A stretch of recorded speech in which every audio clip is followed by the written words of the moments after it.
الحمدللہ رب العالمین والعاقبۃ للمتقین والصلاة والسلام علی سید الانبیاء والمرسلین وعلی آلہ الطیبین واصحابہ الطاہرین اما بعد فاعوذ باللہ من الشیطان الرجیم بسم اللہ الرحمن الرحیم وَلَا تَقُولُوا لِمَنْ يُقْتَلُ فِي سَبِيلِ اللَّهِ أَمْوَاتٌ بَلْ أَحْيَاءٌ وَلَكِنْ لَا تَشْعُرُونَ صدق اللہ العظیم ان اللہ وملائکتہ یصلون علی النبی یا ایہا الذین آمنوا صلوا علیہ وسلموا تسلیما۔ محبت کے ساتھ پڑھئے الصلاۃ والسلام علیک یا سیدی یا رسول اللہ وعلا آلک و اصحابک یا سیدی یا حبیب اللہ۔ بندہ پروردگارم امت احمد نبی دوست دار چار یارم تابع اولاد علی مذہب حنفیہ دارم ملت حضرت خلیل خاک پائے غوث اعظم زیر سایہ ہر ولی صدیق عکس حسن کمال محمد است فاروق ذل جاہ جلال محمد است عثمان ضیاء شمع جمال محمد است حیدر بہار باغ کسال محمد است صلی اللہ تعالی علیہ وسلم۔ جس سہانی گھڑی چمکا طیبہ کا چاند اس دل افروز ساتھ پہ لاکھوں سلام، جس کی تسکین سے روتے ہوئے ہنس پڑے اس تبسم کی عادت پہ لاکھوں سلام۔ چہرہ مصطفیٰ اصل قرآن ہے عاشقوں کی تلاوت پہ لاکھوں سلام، جس طرف اٹھ گئی دم میں دم آ گیا اس نگاہ عنایت پہ لاکھوں سلام۔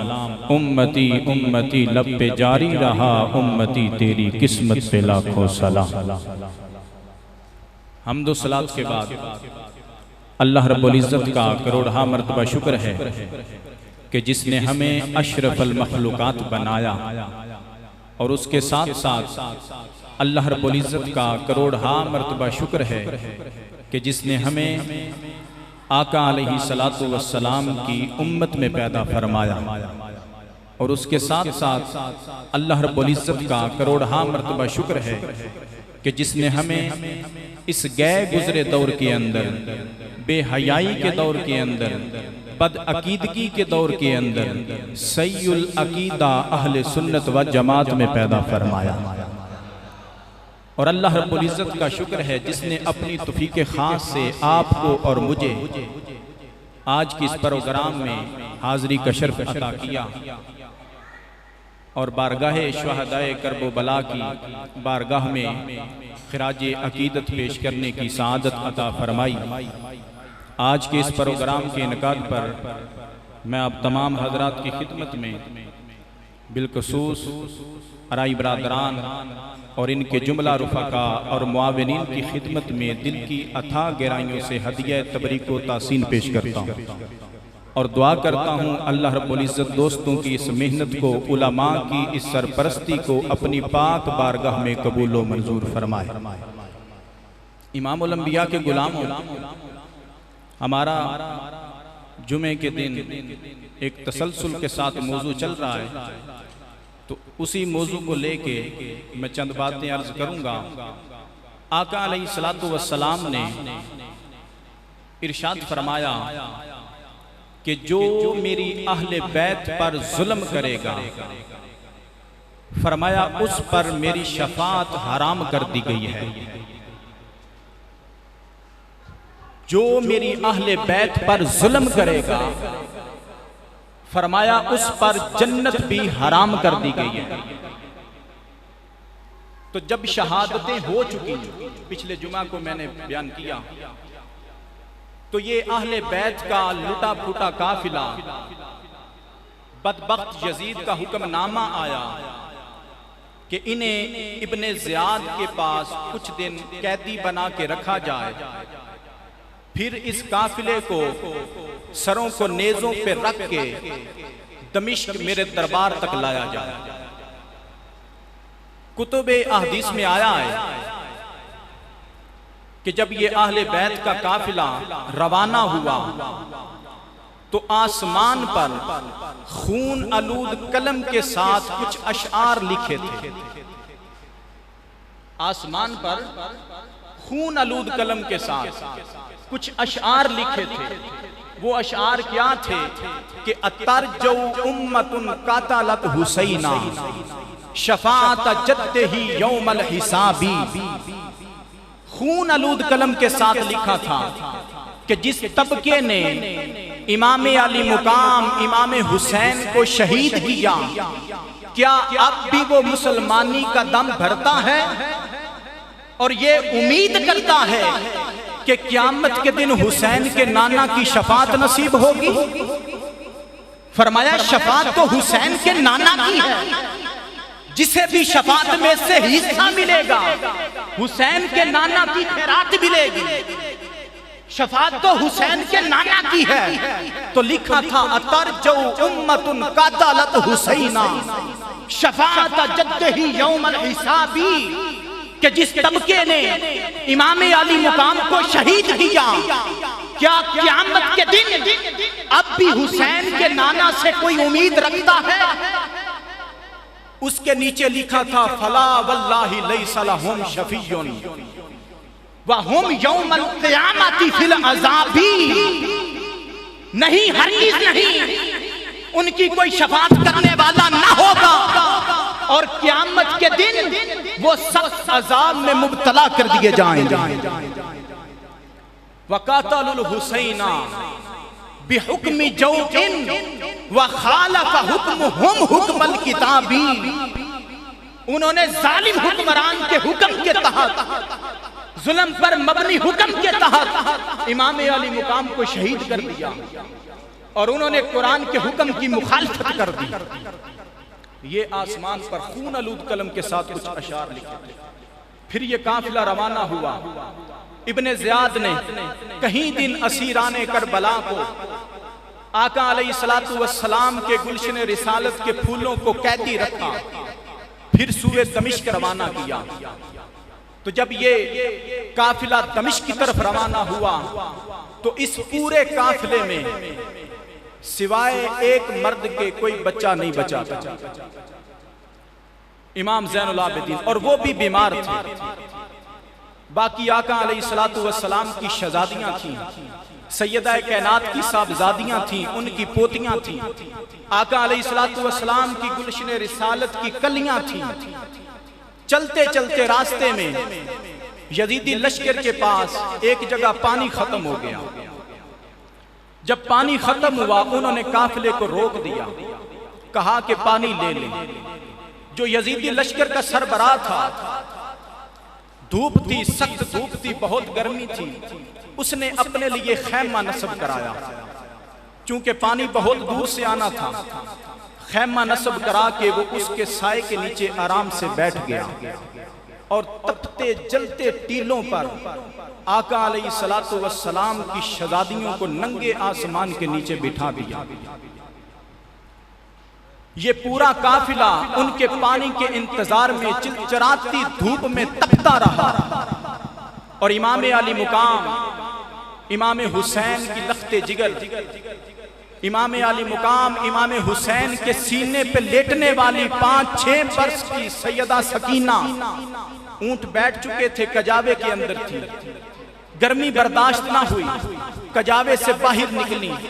دور ایک ٹیلہ نظر آیا، جھاڑی تھی، تھوڑا سا اس کا سایہ تھا. وہاں جا کے مٹی کا ریت کا سرانہ بنا کے لیٹ گئی. آنکھ لگ گئی، پانی آیا، یزیدیوں نے آواز دی، قافلہ چل پڑا. کسی کو خبر نہیں تھی کہ سیدہ سکینہ کو وہیں سویا ہوا چھوڑ کے جا رہے ہیں. جب قافلہ تھوڑا آگے گیا تو جس کے ہاتھ میں امام علی مقام کے سر انور کا نیزہ تھا، اس کے ہاتھ سے چھوٹا اور زمین میں گڑ گیا. اس نے پوری کوشش کی مگر نیزہ اپنی جگہ سے نہیں ہلا. پوری قوت کے ساتھ اس نے ہلایا مگر نیزہ اپنی جگہ سے نہیں ہلا. اس نے اپنے ساتھیوں کو بلایا، سب نے پوری طاقت زور کے ساتھ کوشش کی مگر نیزہ اپنی جگہ سے نہیں ہلا. وہ پریشان ہو گئے. امام زین العابدین کی بارگاہ میں آئے کہ آپ کے بابا جان آگے نہیں چل رہے. سر انور آگے نہیں چل رہا، آپ اب دیدہ ہو گئے، آنکھوں سے آنسو شروع ہو گئے، اپنی پھپھو سیدہ زینب کے پاس گئے، جا کے عرض کرتے ہیں پھپھو جان ذرا کجاووں سے شہزادوں اور شہزادیوں کو گن لیں، لگتا ہے بابا جان کا کوئی شہزادہ یا شہزادی پیچھے رہ گیا، قافلہ آگے نہیں چل رہا، سر انور آگے نہیں چل رہا۔ تو سیدہ زینب نے ایک ایک کا نام لے کے سب شہزادوں کو پکارا کہ کجاووں کے اندر ہیں یا نہیں۔ جب سیدہ سکینہ کا نام لیا تو کوئی جواب نہ آیا، بار بار پکارتی ہیں سکینہ سکینہ، مگر کوئی جواب نہیں آیا۔ تڑپ اٹھی، کجاوے سے نیچے تشریف لے آئیں اور فرمانے لگی میرے بھائی کی سکینہ کہیں رہ گئی ہے، لگتا ہے جہاں قافلہ رکا تھا اسی جگہ رہ گئی ہیں۔ اندھیرا ہو گیا تھا، رات کے اندھیرے میں دوڑتی دوڑتی پیچھے گئیں، آگے جا کے کیا منظر دیکھتی ہیں کہ ایک نقاب پوش خاتون سیدہ سکینہ کو اپنی گود میں لے کر بیٹھی ہے اور ان کے ساتھ پیار کرتی ہے، انہیں چومتی ہے۔ وہ نقاب پوش خاتون ان کو اپنی گود میں لے کر پیار کر رہی ہے اور سیدہ سکینہ اس نقاب پوش خاتون کی گود میں لے کر اپنی میٹھی میٹھی زبان میں انہیں کربلا کی کہانی سنا رہی ہے۔ جیسے بچے کہانی سنتے ہیں اور سناتے ہیں، وہ انہیں بتا رہی ہے کہ ہمارے ساتھ ایسے ہوا، پھر بابا کے ساتھ ایسے ہوا، پھر بھائی کے ساتھ ایسے ہوا۔ وہ نقاب پوش خاتون سنتی بھی ہے، روتی بھی ہے، چومتی بھی ہے۔ اتنے میں سیدہ زینب قریب آئیں، آ کے آواز دیتی ہیں نقاب پوش خاتون اللہ تیرا بھلا کرے، تو نے ہمارے اوپر بڑا احسان کیا، ہماری بیٹی کو سنبھال لیا، اللہ تمہیں اس کا اجر دے۔ اے نقاب پوش خاتون ذرا یہ تو بتا کہ تو ہے کون، احسان کرنے والی ہے کون؟ تو جب آپ نے چہرے سے نقاب پلٹا فرمایا بیٹی زینب بھول گئی ہو تمہاری ماں فاطمہ ہوں۔ قافلہ آگے چل پڑا تھا، سکینہ تنہا رہ گئی تھی۔ سکینہ کو تنہا دیکھ کر میں قبر میں نہیں رہ سکی، میں نے سوچا جا کے سکینہ کو سنبھال لوں۔ یہ آپ کی روح مقدس تھی جو مجسم تھی، جو سیدہ سکینہ کو تنہائی میں سنبھال رہی تھی۔ آپ نے سیدہ سکینہ کو ساتھ لیا، وہ تو چونکہ ایک روحانی طور پر آمد تھی، رخصت ہو گئی، آنکھوں سے اوجھل ہو گئی۔ پھر یہ قافلہ چلا، حلب کے راستے سے ہوتے ہوئے، حمص کے راستے سے ہوتے ہوئے، جس شہر سے بھی گزرتے بدبختوں نے استقبال کی تیاریاں کر رکھی تھی۔ باجے بجتے، شہر سجائے گئے، یزید کے فتح کے جشن منائے جا رہے تھے، اور یزید کے فتح کے جشن کے سما میں آقا علیہ السلام کی شہزادیوں کو قیدی بنا کے قافلہ گزرتا۔ ان کے سر انور نیچے ہوتے، کٹے ہوئے سر نیزوں پر اس طرح گزرتے ہوئے دمشق میں پہنچے، اور جب دمشق میں پہنچے تو پورا شہر دمشق جشن میں مصروف تھا، اور بہت ساروں کو یہ نہیں پتا تھا کہ یہ جو قیدی بن کے آ گئے ہیں یہ ہیں کون، انہیں نہیں خبر تھی، عوام کو نہیں پتا تھا جو سر نیزوں پر ہیں یہ ہیں کون۔ انہیں یہ بتایا گیا تھا کہ کچھ باغی تھے معاذ اللہ، انہوں نے یزید کی حکومت کے خلاف بغاوت کی، تو بغاوت کو کچل دیا گیا، اور ان کی عورتوں کو لونڈیاں اور کنیزیں بنا کے معاذ اللہ لایا گیا۔ انہیں یہ خبر نہیں تھی یہ لونڈیاں اور کنیزیں نہیں، یہ تو ساری کائنات کی مالک ہیں، یہ تو ساری کائنات کو دین اور ایمان عطا کرنے والی ہیں۔ ایک بھیڑ تھی بازار کے اندر، ایک چوک میں آ کے قافلہ رک گیا، عورتیں چھتوں سے دیکھ رہی ہیں، کسی کو کوئی خبر نہیں کون ہے۔ ایک عورت کے گھر کے قریب جب چوک میں آ کے قافلہ رکا، اس نے چھت سے آواز دی کہ قیدی ہیں، اپنے خدام نوکروں کو بھیجا جا کے پوچھو کسی چیز کی ضرورت ہے۔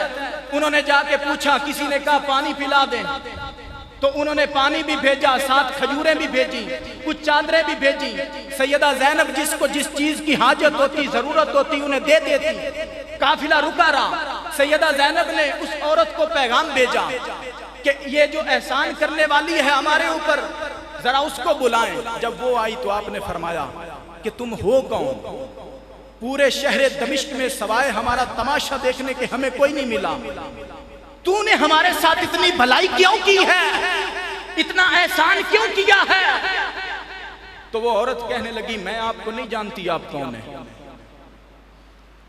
اپنی کہانی سنا رہی ہے پھر کہ میں نے ایک زمانہ مدینہ طیبہ کے اندر حضرت فاطمہ بنت مصطفیٰ کی نوکری میں گزارا تھا، میری نوجوانی تھی، میں سیدہ کائنات حضرت فاطمہ بنت مصطفیٰ کی نکرانی تھی، اور جب میں وہاں سے رخصت ہونے لگی تو میں نے آپ سے بہت دعائیں لی، اور میں نے سیدہ کائنات کی بارگاہ میں عرض کی کہ کوئی نصیحت فرما دیں، تو سیدہ کائنات نے مجھے ایک ہی نصیحت کی تھی، فرمایا تھا جا رہی ہو دمشق میں سلامت رہنا، اگر کبھی کوئی قیدی مل جائیں تو ان سے بھلائی کر دینا۔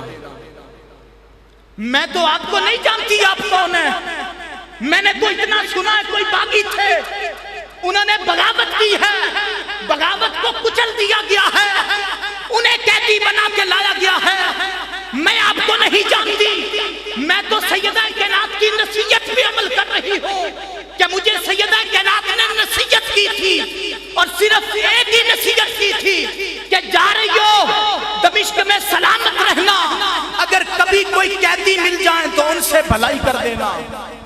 سیدہ زینب کی آنکھوں میں آنسو، خاموش رہی، جواب نہیں دیا۔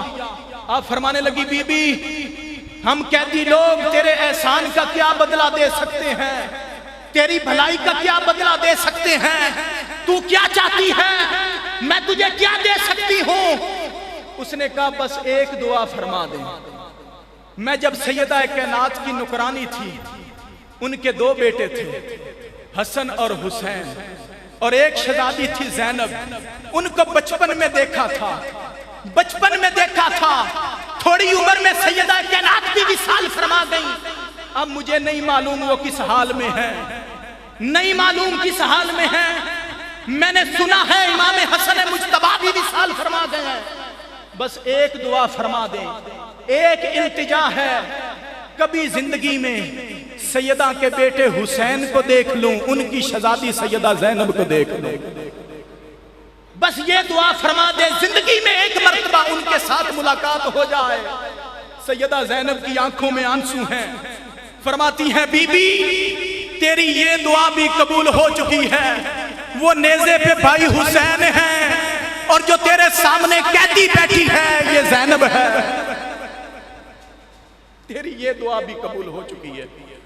اس طرح دمشق میں داخل ہوئے، پھر آقا علیہ السلام کے ایک بہت بڑے پیارے صحابی حضرت سال بن سعد سعدی رضی اللہ تعالیٰ عنہ، بخاری مسلم میں بہت ساری احادیث ان سے مروی ہیں، یہ کہتے ہیں میں کسی کام سے بیت المقدس جا رہا تھا، تو جب میں دمشق پہنچا نا تو وہاں پر عید کا سما تھا، عید کا سما تھا، ہر طرف شہر سجائے گئے، جھنڈیاں لگی ہوئی ہیں، تو میں نے سوچا کہ ان کی کوئی علاقائی عید ہو گئی، اپنی ثقافت میں اپنے رسم و رواج میں کوئی اپنی عید منا رہے ہیں، تو میں نے ساتھ شامی جو کھڑے تھے ان سے پوچھا کہ تمہاری کوئی علاقائی عید ہے جو تم منا رہے ہو؟ انہوں نے کہا لگتا ہے تم شام کے رہنے والے نہیں ہو۔ آپ نے فرمایا میں تو مدینہ سے آیا ہوں، معمر تھے، کافی عمر ہو چکی تھی، میں نے حضور کو دیکھا ہے، حضور سے کچھ باتیں بھی سنی ہیں، میں یہاں کے حالات سے واقف نہیں ہوں۔ انہوں نے کہا یہاں کچھ باغی تھے، انہوں نے بغاوت کی یزید کی حکومت کے خلاف، بغاوت کو کچل دیا گیا ہے، بغاوت کو کچل دیا گیا ہے، اور ان کی عورتوں کو لونڈیاں اور کنیزیں بنا کے لایا گیا ہے۔ آپ نے سوچا میں آگے جا کے ذرا دیکھوں تو صحیح یہ باغی ہیں کون؟ انہوں نے تو امام علی مقام امام حسین کو مدینہ کی گلیوں کے اندر حضور کے کندھوں پہ سواری کرتے ہوئے دیکھا تھا، آقا علیہ السلام کے سینہ اقدس پر زبان مصطفیٰ کو چوستے ہوئے اس دور میں دیکھا ہوا تھا، پھر ساری عمر آنکھوں کے سامنے گزری، مگر چہرہ گرد آلود تھا، خون آلود تھا۔ قریب جا کے جب دیکھا ساتھ شامی کھڑا تھا، اسے کہنے لگے ان کی شکل حضور کے شہزادے امام حسین کی طرح ملتی ہے۔ امام حسین حضور کے شہزادے کے ساتھ بڑی مشابہت ہے۔ تو جو ساتھ شامی کھڑا تھا اس نے کہا آپ کو نہیں معلوم یہ خود حسین ہے۔ چیخ نکلی، تڑپ اٹھے، کہتے ہیں یہ قافلہ کہاں جا رہا ہے؟ تو امام الانبیاء کے غلاموں کہتے ہیں میں دربار یزید تک ساتھ گیا، پھر یزید کے دربار میں جو کچھ بھی ہوا مختصر کر رہا ہوں، جو کچھ بھی ہوا اس نے قافلے کو قیدی بنا دیا۔ پھر کچھ ایسے واقعات ہوئے، اس نے محسوس کیا کہ اب اہل بیت کے قافلے کو یہاں رکھنا مناسب نہیں ہے۔ امام زین العابدین کو بلایا کہ آپ سارے قافلے کو اکٹھا کریں، مدینہ لے جائیں۔ آپ نے فرمایا کہ ہماری کو 2-3 چیزیں ہیں جو تم نے لوٹی ہیں وہ واپس کر دو، ہم واپس مدینہ میں چلے جاتے ہیں۔ اس نے کہا لوٹا ہوا مال واپس نہیں ہوگا۔ یہ مذاکرات ہو رہے تھے۔ امام علی مقام امام حسین کی ایک اور بیٹی بھی ہیں، حضرت فاطمہ بنت حسین، وہ بھی وہاں پر کھڑی تھی۔ ایک شامی، توجہ کے ساتھ سننا، ایک شامی دربار میں آیا، اس نے سمجھا کہ کوئی بغاوت سر ہو کے آئی ہے، ان کے مردوں کو قتل کیا گیا ہے، عورتوں کو لونڈیاں اور کنیزیں بنا کے لایا گیا۔ اس نے حضرت فاطمہ بنت حسین کی طرف اشارہ کر کے یزید سے کہا یزید یہ کنیز مجھے دے دے۔ حضرت فاطمہ بنت حسین دوڑ کے سیدہ زینب کے ساتھ لپٹ گئی اور فرمانے لگی پھپھو جان کیا اب ہمیں کنیزیں بھی بنایا جائے گا؟ تو پھپھو جان نے کہا گھبراؤ نہیں، ان کی یہ جرت نہیں یہ ایسا کر سکیں، یہ حرام ہے، ان ظالموں کی یہ جرت نہیں یہ ایسا کر سکیں۔ اس نے کہا تیش میں آ کے یزید بولا کہ میرے اختیار میں ہے، اگر میں چاہوں تو تمہیں کنیزیں بھی بنا دوں۔ آپ نے فرمایا کہ اے یزید ملعون، جب تک تم میرے نانا کے دین کا نام لیتے ہو تم ایسا ظلم نہیں کر سکتے، جب تک میرے نانا کی شریعت کا نام لیتے ہو تم ایسا نہیں کر سکتے۔ اس شامی نے جب سیدہ زینب کا یہ خطاب سنا تو وہ سمجھ گیا یہ تو پیغمبر اسلام کی شہزادیاں ہیں، یہ تو حضور کی شہزادیاں ہیں۔ اس نے یزید سے کہا کہ یزید لعنت ہو تم پر، لعنت ہو تم پر، تم نے حضور کی شہزادیوں کا یہ حشر کر رکھا ہے۔ میں نے تو سمجھا تھا کیسرے روم سے کوئی بغاوت سر ہو کے آئی ہے، تم نے حضور کی شہزادیوں کا یہ حشر کر رکھا ہے اور انہیں کنیزیں بنا رہا ہے۔ اور ظالم یہ کنیزیں نہیں، ساری کائنات ان کی کنیز ہے، یہ کنیزیں نہیں۔ جب اس نے کہا نا لعنت ہو تم پر، جلاد کو حکم دیا اس کی گردن قلم کر دو، تو امام علی مقام نے فرمایا کہ ہماری کچھ چیزیں ہیں وہ واپس کر دو، ہم چلے جاتے ہیں۔ اس نے کہا لوٹا ہوا مال واپس نہیں ہوگا۔ آپ نے فرمایا کہ یزید بولا، اس نے کہا ذات سفر کے طور پر کچھ دینار دے دیتے ہیں۔ آپ نے فرمایا ہم لعنت بھیجتے ہیں تمہارے داروں پر، ہمارے پاس کوئی ایسا مال نہیں تھا جو تم نے لوٹا ہے، ہماری کو 2-3 یادگاریں ہیں، کچھ چادریں ہیں جو اماں فاطمہ کے ہاتھ کی بھنی ہوئی ہیں، کچھ کپڑے ہیں اور ایک ان کا گلو بند ہے جو انہوں نے اپنی شہزادی کو پہنایا تھا، وہ ہمیں واپس کر دو، ہم وہ یادگاریں چاہتے ہیں کہ تم بدبختوں کے پاس نہ رہیں، ہمیں واپس مل جائیں۔ وہ لی اور قافلہ چل پڑا۔ پھر کربلائے معلیٰ میں 3 دن قیام کیا مزارات کے اوپر تعزیت کے لیے، پھر مدینہ کی طرف چلے، اور جب مدینہ میں کے باہر پہنچے تو پھر مدینہ میں داخل ہونے کی سکت نہیں تھی، نہ امام زین العابدین کو نہ سیدہ زینب کو۔ ان کے خدام میں ایک بشر نامی خادم تھا، اسے کہا جا کے مدینہ والوں کو خبر کر دو کہ لٹے ہوئے لوگ آ رہے ہیں، خاندان رسول آج اسیران دمشق بن کے واپس آ رہے ہیں۔ اس نے جا کے مدینہ والوں کو خبر دی، لوگ جمع ہو گئے۔ لوگ کہتے ہیں یا اتنی قیامت اس دن آئی تھی جس دن آقا علیہ السلام نے ظاہری دنیا سے پردہ فرمایا تھا، یا اتنی قیامت اس دن آئی تھی جس دن سیدہ زینب اور امام زین العابدین کا لٹا ہوا قافلہ مدینہ میں پہنچا تھا۔ روتے ہوئے تڑپتے ہوئے اس قافلے کو لے کر حضور کی بارگاہ میں حاضر ہوئے۔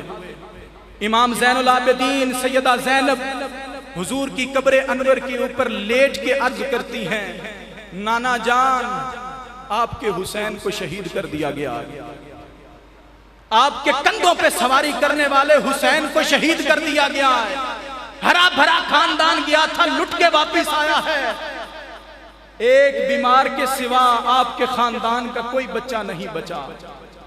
اِنَّ لِلَّهِ وَإِنَّا إِلَيْهِ رَاجِعُونَ۔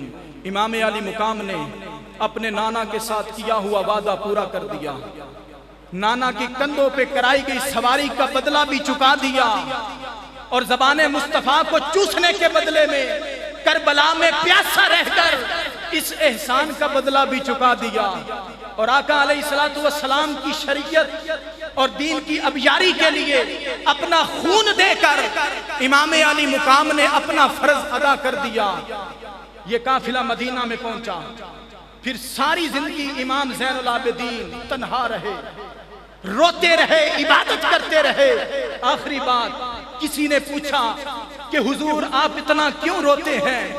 تو آپ نے فرمایا کہ حضرت یعقوب کا ایک یوسف گم ہوا تھا، حضرت یعقوب کا ایک یوسف گم ہوا تھا، وہ ان کی جدائی میں رو رو کر نبینا ہو گئے تھے، اور میرے مصطفیٰ کے تو سارے یوسف چل بسے ہیں، میرے مصطفیٰ کے تو سارے یوسف چل بسے ہیں۔